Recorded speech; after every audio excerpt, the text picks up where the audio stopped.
We're now live. Hello, everyone, and welcome. Welcome to my little corner of the internet. My name is Jules, and I am a spiritual teacher and life coach. And today I am here to talk to you about decision making. Ooh, decision making. And I want to preface this conversation with a little bit of context around me and my relationship to decision making. I'm a reflector in human design. So according to human design, I am supposed to wait a lunar cycle to make any big decisions. I mean, obviously I can't wait a lunar cycle to figure out what I'm going to eat for breakfast this morning. And I've been playing around with that for the last, we're coming up on 8 years. I've moved beyond the 7-year consciousness cycle in my relationship to my human design. And at first, I kind of use this as a crutch to not make decisions as quickly as they could have been made. And the other piece of this that I want to mention is that regardless of when I make the decision, it will become clear to me within a lunar cycle, about 28 to 30 days, it will become clear to me if that was the right decision or not. So there's no reason to really wait the lunar cycle. It's understanding that within 28 to 30 days, the clarity around what decision would have maybe been best, you'll arrive at that clarity. But I like to say, make a decision and see. Don't wait to make a decision, because then that just gets you in this frequency of waiting. And holding back is the energy of lack. Holding back in your life creates the energy of lack. It's a scarcity mindset. It's scarcity playing out. And you might be saying, well, what about me? I have an emotional authority. Well, I'll speak to that too, as well. If you're somebody who's into the human design thing and you're playing with it, you're living your experiment. Your emotional authority, this usually means that you need a lot of time and space to feel into what is right for you and what is wrong for you. You have to ride that emotional wave. And what I've discovered in working with a lot of emotional authorities is that you actually have the power to exponentiate the wave. You have the power to exponentiate the feeling into the higher vibrating kind of scenario, or like the lower vibrating scenario that could come out. And like the idea too with the emotional authorities, even after you ride your emotional wave, when you make a decision, you're only still going to be about 80% sure. So why do we wait? Why do we wait? We don't need to wait. We need to take the power back into our own hands. We need to take action in our lives. And so many people, regardless of human design, especially women, especially because society has really valued logic. That's been what's been valued in society up until like very recently. And we're just at the beginning of the Aquarian age right now. Meaning that right now, in this time and space, the new archetypes for the Aquarian age, they're being set like in this moment. So like anyone has the ability to kind of set the standard for whatever archetype it is that they're working within in their life. But prior to this, there was a lot of value in logic and a lot of focus on accolades and certifications and going to like long drawn out school so that you could do something, I'm going to get a little bit into my opinionated self. Let's not do that too much. But, why go to school? I will do it a little bit, I'll lean into it a little bit. Why go to school for years and years and years just so that you can go work a job where people are going to tell you what you can and can't do? Yet you're supposed to be one of the smartest people on the planet. It doesn't check out.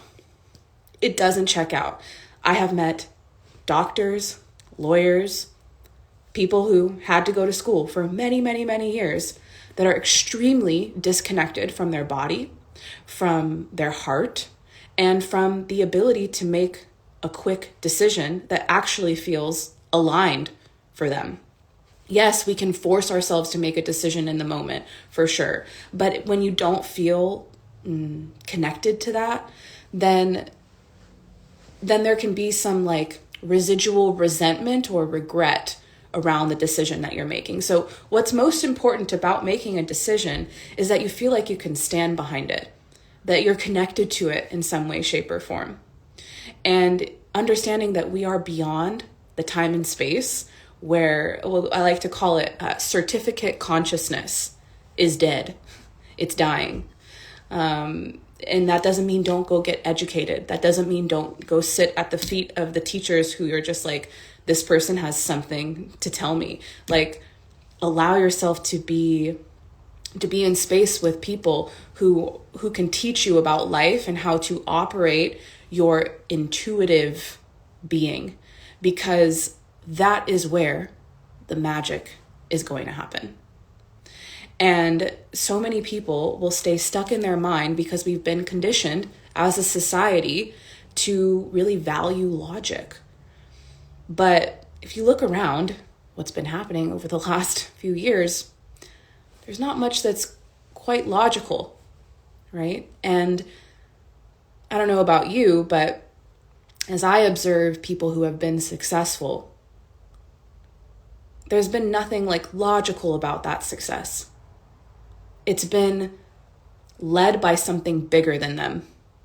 It's been a product of leaning in to what is true for you, to leaning into the trust that you have in yourself and thus the trust that you have in God.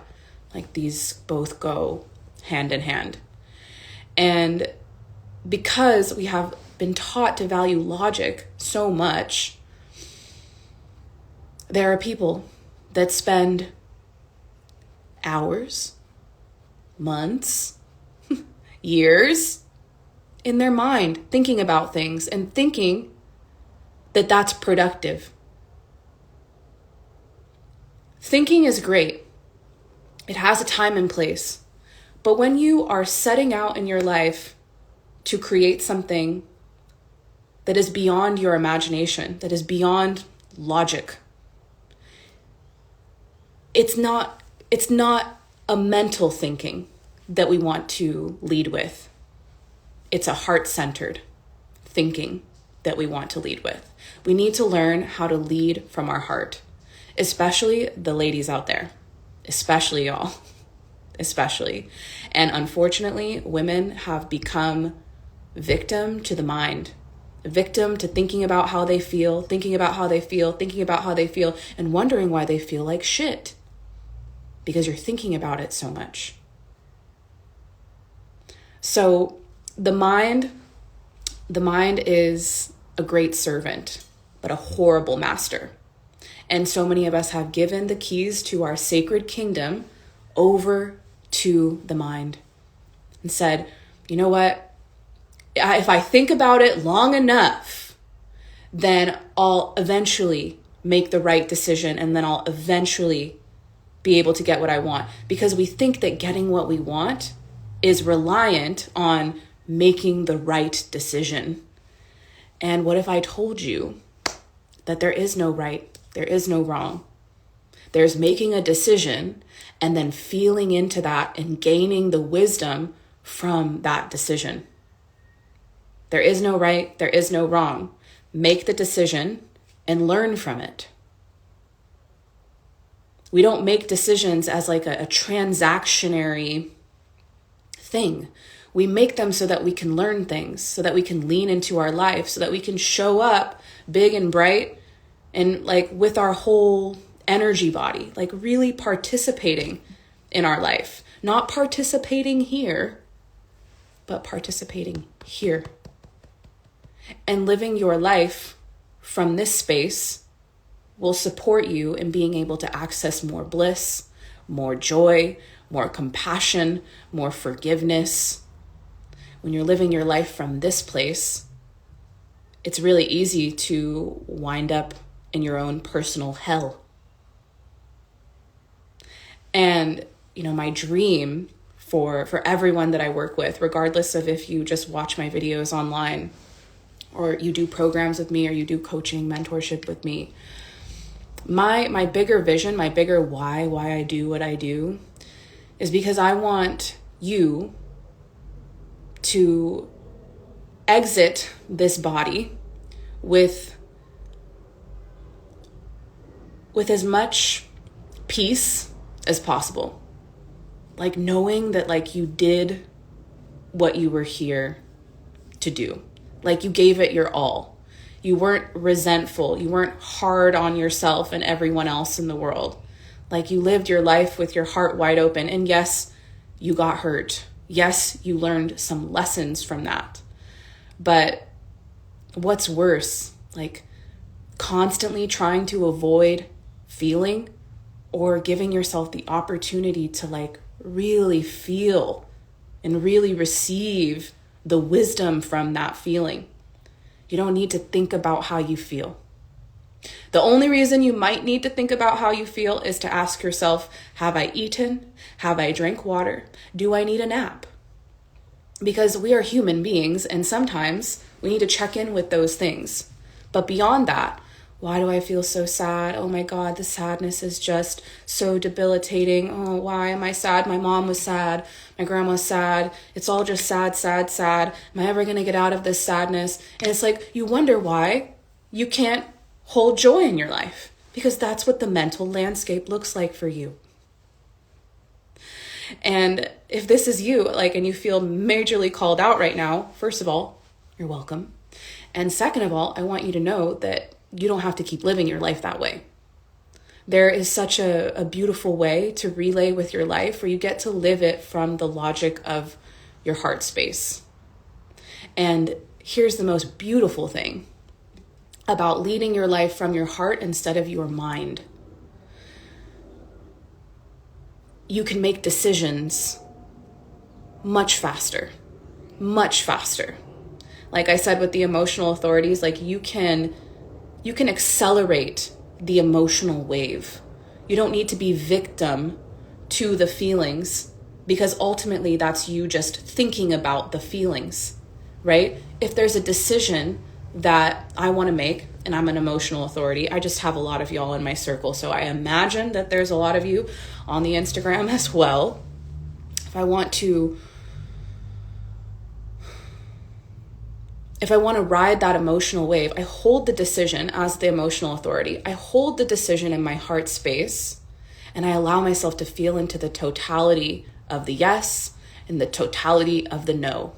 And this is something that we can do in an instant when you're actually living from your heart, when you're actually allowing yourself to be in tune with the wisdom of your feelings.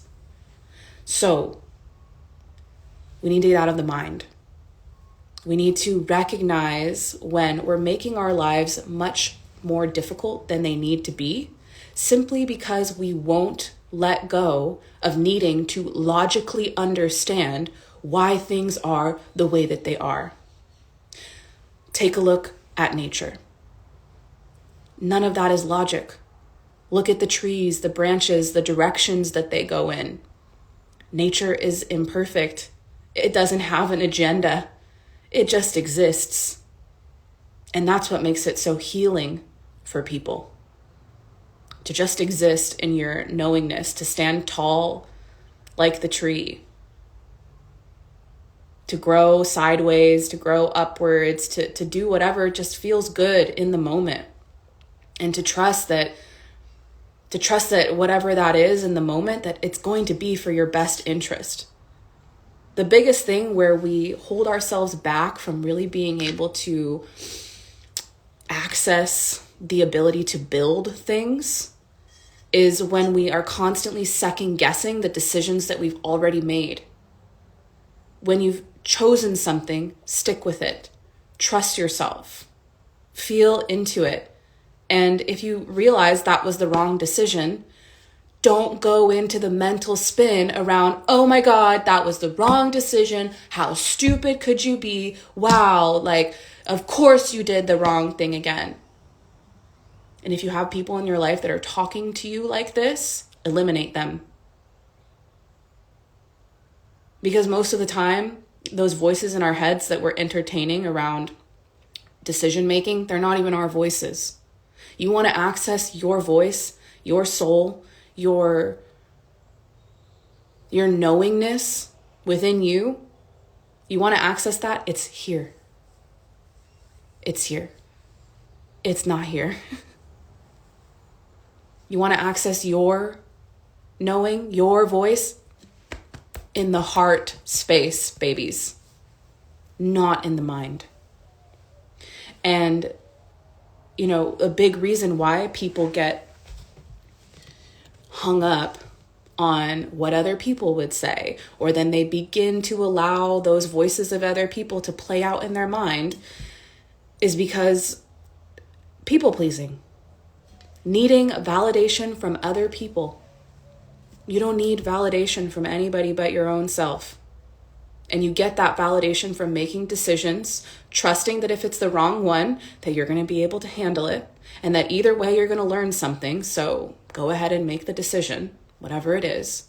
If you need time and space on a decision, sometimes that's the decision, But so many people sit in this indecisiveness, not having even decided that I'm going to take my time and space on this. I'm just going to avoid it. And that energy of avoidance, of holding back, it keeps you small. And being so attached to what other people think about you is toxic. Because what do you think about you? What do you think about you? That's all that matters at the end of the day. Do you feel good about your decision? Do you trust yourself? Are you connected to yourself? That's another piece of this. You want to tune into the voice of your soul, your spirit, your knowingness. That's a connection that you have to build. And this is a connection that me personally, that I've been building, like my entire life. I loved journaling when I was a kid. I was an only child. So I often had to figure out how to entertain myself. And I can recount so many moments in my childhood where I literally just laid on the floor in a star pose. And I had music on or something, sometimes no music, but oftentimes there was some sort of music playing. And I would just sit there. And I would talk to myself and talk to God. I wasn't even realizing at the time that that's what I was doing. I was talking to God. But your inability to make a decision is much bigger than just push forward the decision right now. It's much bigger than that. You need to build the foundation so that you can make quick decisions. I'm illuminating for you some of the places where you can build that foundation. The connection you have to yourself, and then that will impact the connection that you have to other people, the standards that you hold yourself to. If you can't make a decision in your life, I've been going back and forth a little bit on a decision, but I've decided to give myself space to make the decision. That's a decision in and of itself. Right? So that can be a really powerful way to hold your power in the decision-making process, instead of just, well, let me see how this feels and how it all plays out and how I feel about it and all of the, different parts of my life. Feelings are fleeting, y'all. They're fleeting. And there are so many different things that impact how you feel at any given moment. One of those things being have I eaten? Have I drank water? Have I gone on a walk recently? Have I talked to my mom recently? These types of things. But we want to build that connection that we have to ourselves so that we can really strengthen the relationships that we have outside of us, strengthen the standards that we have in relationship. And, when you're feeling stuck on making a decision, I've been going back and forth on a decision lately. And I'll tell you what it is. Kind of deciding how I'm going to use and utilize strategically the close friends feature inside of Instagram, because I do have like little bits and bobs that I would love to share. Like I would love to share a little bit more like throughout my days, and just a little bit more raw sharing. But do I want that to be accessed by everybody? No, not really. Like not even not really. It's just a no. I don't want that to be accessed by everybody. But I've been going back and forth, like, should the people who get to see my close friends, are they only in life school? Are they, are they people who are current customers, past customers, people who are considering working with me and they've actually like expressed that consideration? And, what I brought myself to was this. What is the standard that I want to have for the people that have access to my close friends on Instagram? What's the standard that I want to have? And the standard isn't necessarily about like, what have these people given to me? It's more so about, would I open my heart to this person in a very vulnerable way if we were doing like a women's circle together? That's what I came to. So if you're having a hard time making a decision, you can try setting a standard for yourself, and that will guide you in the decision-making process. But if you have no connection to yourself, it's really difficult to come up with, what is my standard for my life? What is my standard for this one thing in my life? What is my standard for anything? I have worked with people who literally could not get the concept of boundaries and standards. Like they looked up the definition. I shared about it multiple times. They just couldn't get it because they were living their life so much for other people, so much in their mind. Because the big part of you, the part of you that knows that you can do anything, that believes in you, that isn't fazed by like little things in life, that part of you, there's a part of you that knows. There's a part of you that's connected to who you are right now and who you will become. Therefore, that part of you knows what is the right decision to make. But if you have no connection to that part of you, it's going to be very difficult. Very difficult. So decision making, why this is so important is because in order for you to build something in your life that has some level of like stability with it, where people can trust that when they come to you, they will be held by you, that there's a firmness to the structure that you provide. It's not wishy-washy at all. This is directly reflected in how you make decisions. Directly reflected in that. And the more decisions that you make, the quicker you will build. The more you think about a decision for however long you want to think about it, you're not going to be able to receive the wisdom of what was right or what was wrong for you. And you can always pivot. That's the beautiful thing. When I speak to people about decision making, is like, make a decision. If it's not the right one, make a different decision later. Change it. It doesn't matter. It literally doesn't matter. We put so much emphasis on wanting to make the right decision so that other people will be happy with it. Instead of, does this feel right for you right now? Does this feel right for where you are and where you're going? Yes or no? Like these are simple things, but there's a level of emotional maturity that you need to have to be able to allow them to be simple. Like they won't be super simple if you're thinking about them in your mind, you're walking on eggshells, trying to make sure that your sister, your grandma, everybody's like cool with what you're doing. You need to allow yourself to take some risks in your life.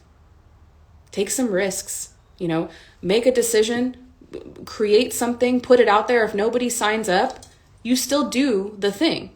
You still show up in that energy of, I decided I'm going to do this. I'm going to go through it all the way.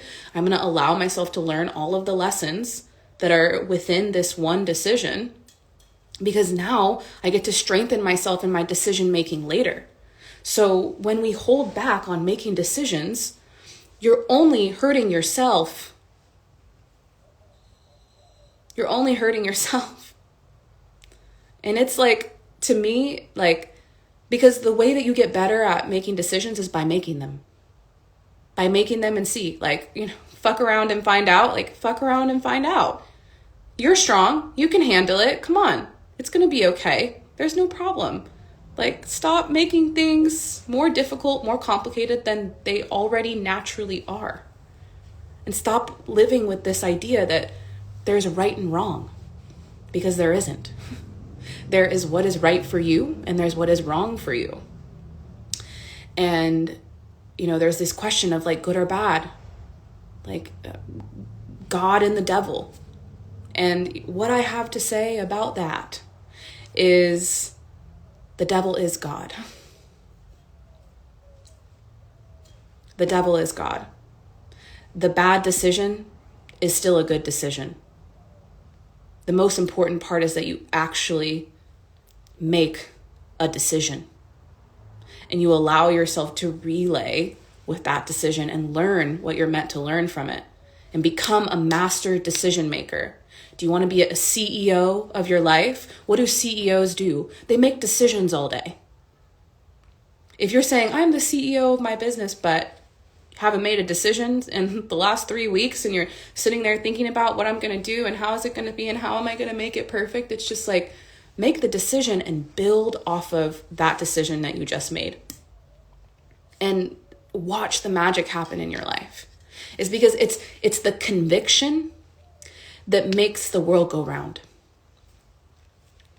It's the conviction that makes the world go round. People don't hire you because of what you do. They hire you because of how you do it. They hire you because of the relationship you have with yourself and how the standards that you hold yourself to, the boundaries you hold yourself to. And we can't even begin to get into a conversation around boundaries and standards if you're not connected to you. If you're constantly up here thinking about, this will drive you insane. It will drive you absolutely insane. Especially those of us who are more intuitive, and there's like maybe like a shame around that intuitive nature that you have. There's no reason to be ashamed of it. Like, it's a freaking superpower. Right? But you have to allow yourself to lean into the fire, and sometimes you're going to get burned, and that's okay, because you're going to learn the next time to do it a little bit differently and you won't get burned. Or maybe it will just be a little bit less of a burn, right? But you're strong and you can handle it. And this is the beauty of like leading from your heart, of tapping in with your inner knowing. You strengthen yourself. You strengthen your conviction. You strengthen your confidence. And this is what people want to be around. They want to be around people who are convicted and confident. That's just, all that is I trust myself to make decisions. And I trust myself, if it was the wrong decision, that I'm going to be able to like figure it out. So, if any of this spoke to you today, I am here to speak to you about my Peace of Mind program. Peace of Mind, this is the second round of Peace of Mind. And this is a program that is foundational to everything else I teach, to the point where I feel that there's going to be a day where you can't do any of my other programs unless you've done like this one.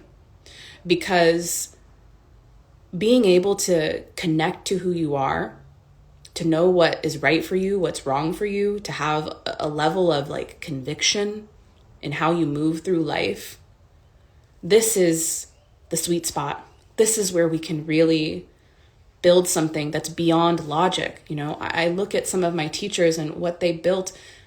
It's beyond logic. How did they do that? They weren't doing it with their mind. They were doing it with their heart. So the Peace of Mind program, we start on April 16th. And I would love to support you in creating the conviction that you have for your life, connecting to yourself, elevating your standards and your boundaries in your life, and just all around, like, becoming more comfortable making decisions. Because the worst, like the most wrong you could be in the realm of decision making is just not making one. Just continuing to sit around and think about it, think about it, think about it, think about it, think about it, think about it. Is that getting you anywhere? Really? Is it? I'm just curious. Probably not. Probably not. So what Peace of Mind teaches us is to move from a life that is logically led into a life that is led from your heart space. And this is so much of a more powerful place to lead your life. There's so much more joy here. There's so much more fulfillment here. There's so much more grace, compassion here. It's so much more expansive. The mind is limited by what it knows.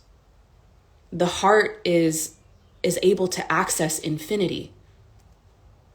So the Akashic realm, the Akashic records, where does the Akashic realm live? Which is the record book of all of like space and time, like past, present, and future. Where does the Akashic records live? Do you know? In your heart. If you want to become a master channeler, you want to access your wisdom, you want to be able to do what I'm doing right now. None of this is happening from here.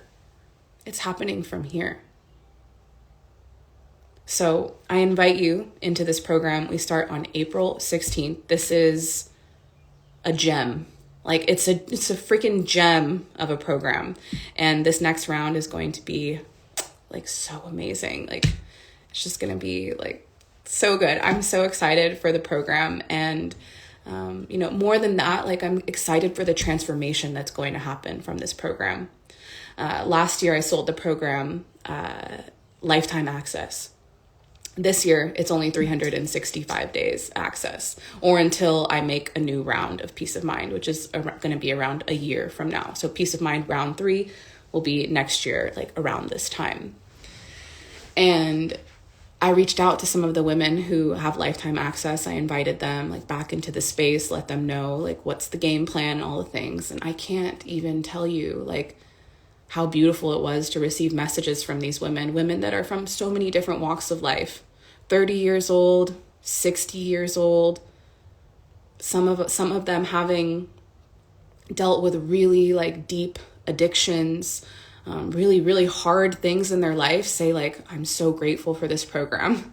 I can't wait for the next round. Like so much has shifted and changed and transformed in my life since the last. And I'm super excited to like get back into this work. And the work that we do in Peace of Mind is it's not something you just do once and you put it down. It's a way of life. It's a way of being. And it's a very powerful way of being. And I want you to trust yourself and know that like you're allowed to relay with your power. And I would love to see you. I would love to support you in being able to hold that right here, right now, not later. Don't keep thinking about it. So if you would like the link to join Peace of Mind, please send me a message. And if not, we'll see you soon. I hope that you gained something from this. All the things. Peace and Satnam. Bye-bye.